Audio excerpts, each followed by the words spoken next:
Жесірдің балалары атанған біздер анамның арқасында еш уақытта аш болмадық. Анам 3 баласын ешкімге жәутеңдетпей өсірді. Мен үйдің екінші қызымын. Әпкем өте салмақты, інім де жүрген бір момын. Тек мен ғана жеңілтек шошаңдап қалған едім. Нағашы әжем үйге келген сайын мына қызды көп шошаңдатпа, ауылдың өсегі болып жүр деп анама ұрсып кететін. Сол кезде мен 8-ші сынып оқитын бойжеткен едім. Бірақ тым жеңілтек болдым. Үнемі көңілді ыржыңдаған, аузымнан сағыз түспейтінмін. Анау айтқандай түрім болмаса да сайрайтын тілім бар. Кез келген жігітті тіліммен қарата аламын. Сол мінезіме анам көп алаңдаушы еді. Бір күні мектептен қайтып келе жатып, ауылдың шетінде тұратын Айбек есімді жігітпен кездестім. Ол менен 3 жас үлкен, ауылдың ең танымал бозбалаларының бірі еді. Айбек менімен қалжыңдасып әзіл айта бастады. Оның жымиғаны мені қызықтырды. Мен де өзімше сыңғырлай күліп, оған қарсы әзілде бастадым. Әңгімеміз жарасып, үйге дейін бірге қайттық. Сол күннен бастап Айбек екеуміздің кездесуіміз жиілеп кетті. Ол мені әрдайым үйге дейін шығарып салып, мектептен күтіп алатын болды. Менің достарым Айбек саған шын ғашық сияқты деп әзілдейтін, бірақ мен оны тек ойын деп қабылдадым. Жеңіл мінезіммен Айбектің көңілін көтеріп, өзімді қызық сезінетінмін. Жаңа жылда мұғалімнен тығылып вечер жасадық. Сол кезде Айбекпен алғашқы түнім өтті. Сол күннен соң анаммен тығылып кездесіп жүріп, жүкті болып қалдым. Жүктілігімді ауылдың барлығы естіп, анам байқұс кіретін тесік таппады. Осы күнге дейін ешкімнің ала жібін аттамаған. Бұрын анамның сыртынан да қаншама жаман сөздер айтылған. Басында мен туралы өсекке жүктілігіме мүлдем сенбеді. Ішім шермейіп шыққанда ғана өз басын өзі ұрып жылады. Айбектің әке-шешесі көп ақша беріп шуды басты. Маған мектеп, аудан болып жасанды құжатпен 9-шы сыныпты оқымай мектептен шығарылдым. 9-шы сыныпты бітіріп техникалық колледжде оқиды деген құжат жасалды. Бірақ мен ішім шермейіп үйде болдым. Айбек ұшты-күйлі жоғалды. Бір кездері сүйем күйем деп айтқандары жалған екен. Сор маңдай болымда қалдым. Бетсізденіп, ол үйге айқай-шу шығарып бардым. Айбектің әке-шешесіне ұлдарың мені жүкті қылған екен, мені әйел етсін деп өз шартымды қойдым. Анасы, ай, сен сау сиырдың боғы емессің, жыртың-жыртың етіп түнде қаңғайтын жеңілтексің. Сендей сорлыны келін етіп сормаңдай емеспін. Тыңдап ал, енді бұл үйге аяқ басушы болма, ішіңді жарып өлтірем деп аузына келгенін айтып, шашымнан сүйреп қуып шықты. Менің жылағаным ешкімді тоқтатпады. Көзімнің жасын сүртіп, сол үйден қуылған сәтімде өзімді ең түпсіз жалғыздықта сезіндім. Көршілер арасынан біреулер мені аяса, енді біреулері өз обалы өзіне деп керісінше мені айыптады. Сол сөздер жүрегімді тағы да тілгілеп өтті. Анам байқұс қашандағыдай үнсіз ғана маған қарап жылады. Оның көзі ешқашан бұлай жап-жас болып жастан дымданбаған сияқты еді. Бірақ ол менің жанымды емдеп жұбатып, үйден шығармай ұстап бақты. Бұл өмірдің бәрі өткінші, бәрінде жеңуге болады деген сөздерін естігім келмеді. Мен үшін ол күндер тым ұзақ, тым ауыр еді. Айы күнім жетіп, ішімдегі балам дүниеге келер шақта келіп жетті.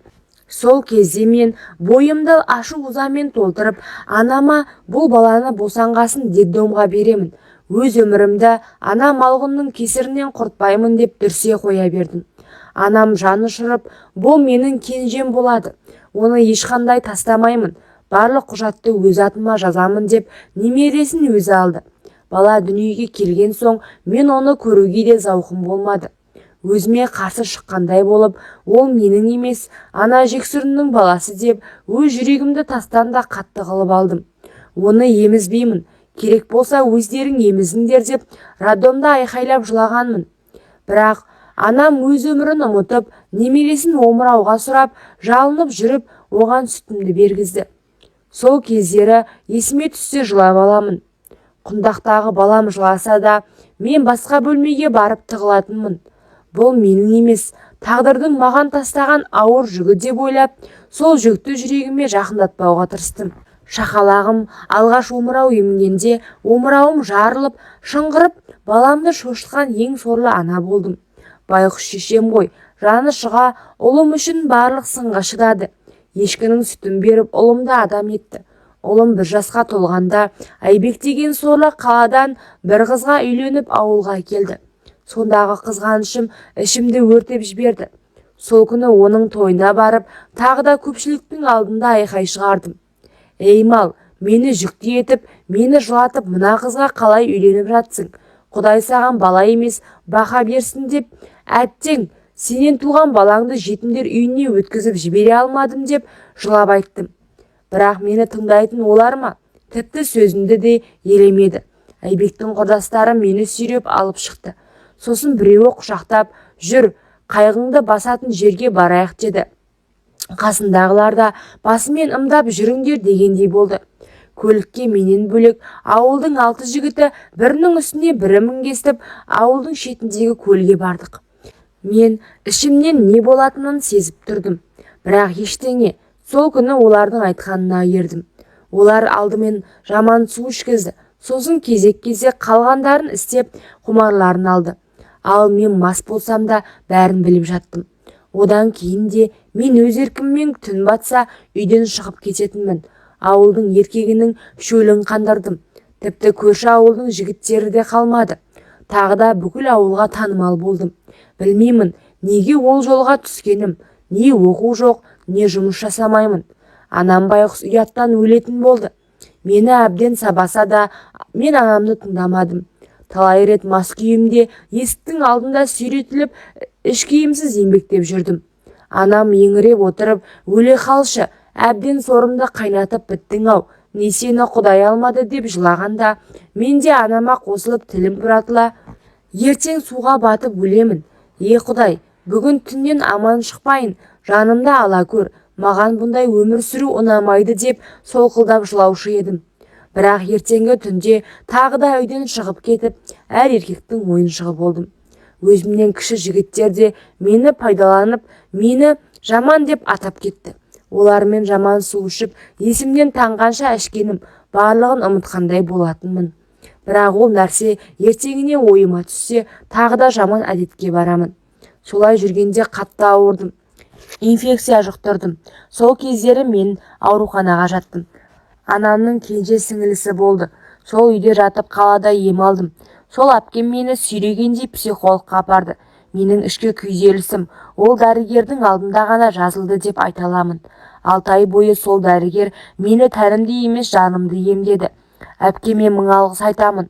Ол болмағанда әлдеқашан жаман жолды қайда бастар едім. Әлгі психолог әпкемнің жан құрбысы болды. Ол мені өз тәжірибесі үшін тегін емдеді. Оған да Алла разы болсын деймін. Қаладан мен емделіп келдім. 1 жыл бойы әпкемнің үйінде тұрып емделіп және жұмыс жасадым. Айлығымды жинап, ұлыма сыйлық, анама да сыйлықтар алып ауылға келуге асықтым. Өйткені мен жаңа өмір бастадым. Анама соны көрсету үшін мен ауылға қайтуға асықтым. Өзіме макияж, шашымды қиып, сәнді көйлекпен әбден сұлулана түстім. Бұл жолы ешқандай жігітке тәнімді сыйламауды үйрендім. Тіпті ол күнімді есіме алғым да келмейді.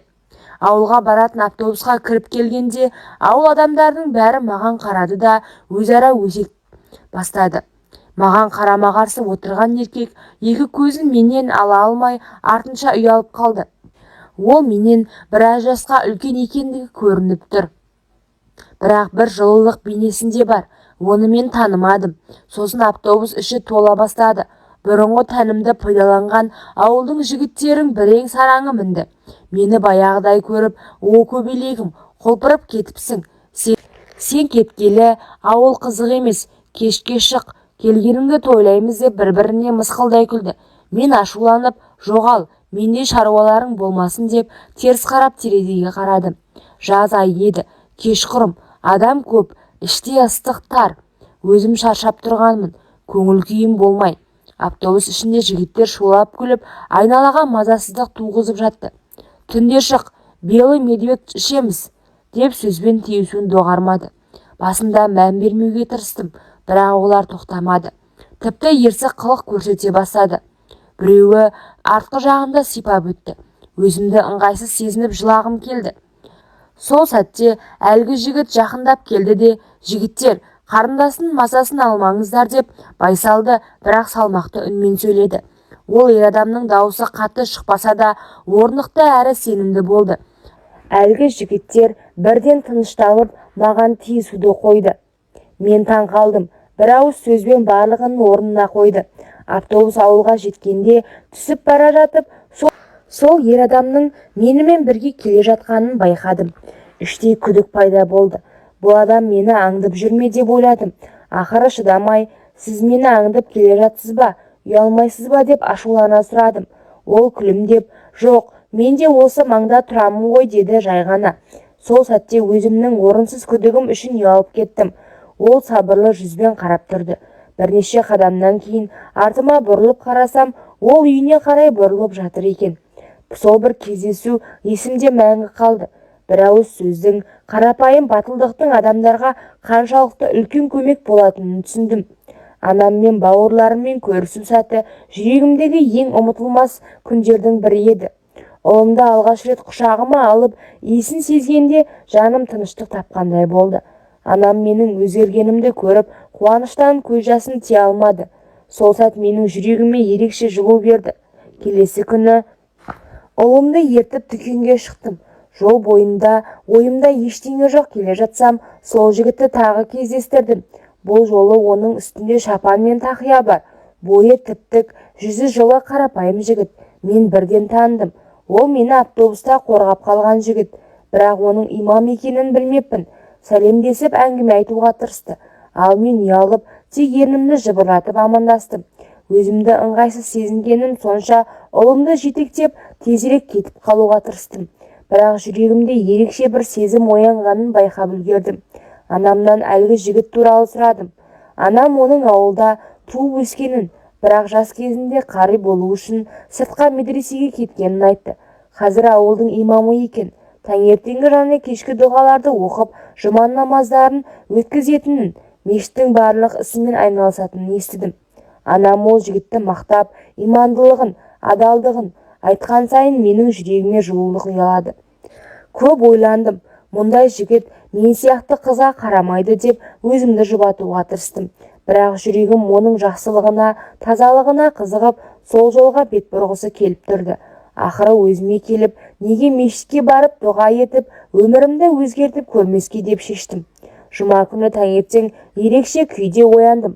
Жүрегімде қорқыныш та, үміт те бар. Алғаш рет мешітке аяқ басып, адамдардың ортасына кіргенде өзімді ерекше тыныш сезіндім. Жұма намазы кезінде имамның Құран оқығаны, сабырлы, жылы дауысы жүрегімді тербеді. Ол көпшілікке ақыл айтып, имандылық жолын ұстаудың маңыздылығын түсіндірген сайын өзімді жаңа бір әлемге енгендей сезіндім. Сол күннен бастап мешітке барып, дұға жасап, өзімнің өмірімді өзгертуге тырыстым. Жұма сайын оның айтқан сөздерін тыңдап, жүрегім одан сайын ашылып, өмірімде үміт пайда болды.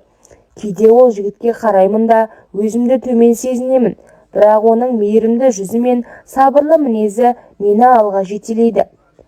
Күндердің күнінде күтпеген оқиға болды.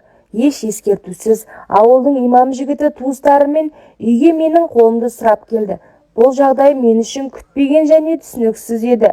Анам екеуміз аң-таң болып, не айтарымызды білмей қалдық. Сол сәтте жүрегімде әртүрлі сезімдер ойнады. Қуаныш, қорқыныш, сенімсіздік. Бірақ менің өткенім бар еді.